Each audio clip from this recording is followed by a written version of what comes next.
कालू भैया, मैं पता नहीं क्यों, लेकिन आज सुबह से मेरा मन बिल्कुल ठीक नहीं है। सूरज सिर के ऊपर आग की तरह जल रहा है, हवा बिल्कुल बंद है और सबसे अजीब बात यह है कि जंगल में कोई आवाज़ नहीं है। न झींगुर बोल रहे हैं, न पत्तों की सरसराहट। ऐसा लग रहा है जैसे पूरा जंगल किसी अनजानी चीज़ का इंतज़ार कर रहा हो। लाडो, तुम्हारा डर बेवजह नहीं है। मैंने बहुत सालों में ऐसा मौसम देखा है। जब आसमान इतना शांत हो जाए और गर्मी हद से ज़्यादा बढ़ जाए, तब समझ लेना चाहिए कि प्रकृति अंदर ही अंदर कुछ बहुत बड़ा तैयार कर रही है। ये शांति मुझे डरा रही है।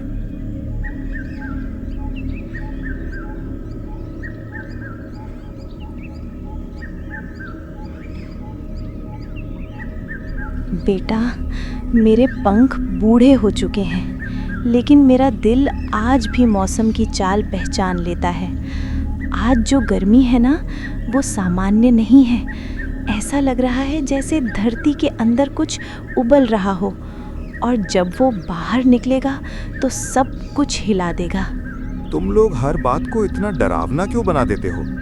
लेकिन सच कहूँ तो आज मुझे भी अजीब लग रहा है। पानी की तलाश में नीचे गया था, पर तालाब आधा सूख चुका है और मिट्टी से अजीब सी गर्म भाप निकल रही थी। जंगल के सभी पक्षी ध्यान दें, ये सिर्फ गर्मी नहीं है।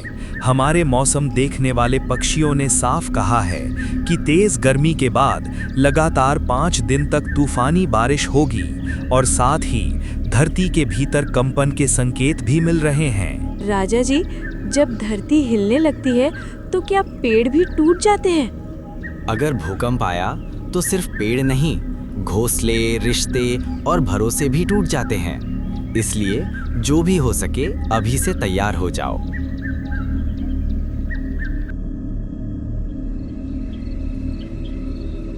ये कैसी गर्मी है, पंख फैलाओ तो भी राहत नहीं मिलती।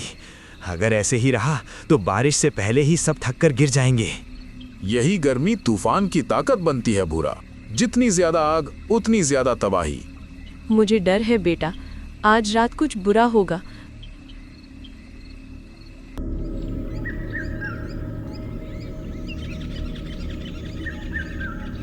कालू भैया, रात में मुझे नींद नहीं आई।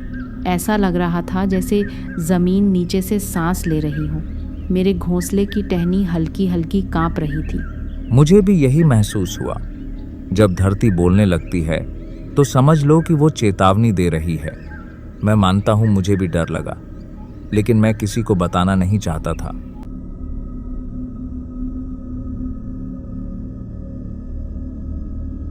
तीसरे दिन अचानक मौसम ने करवट ले ली।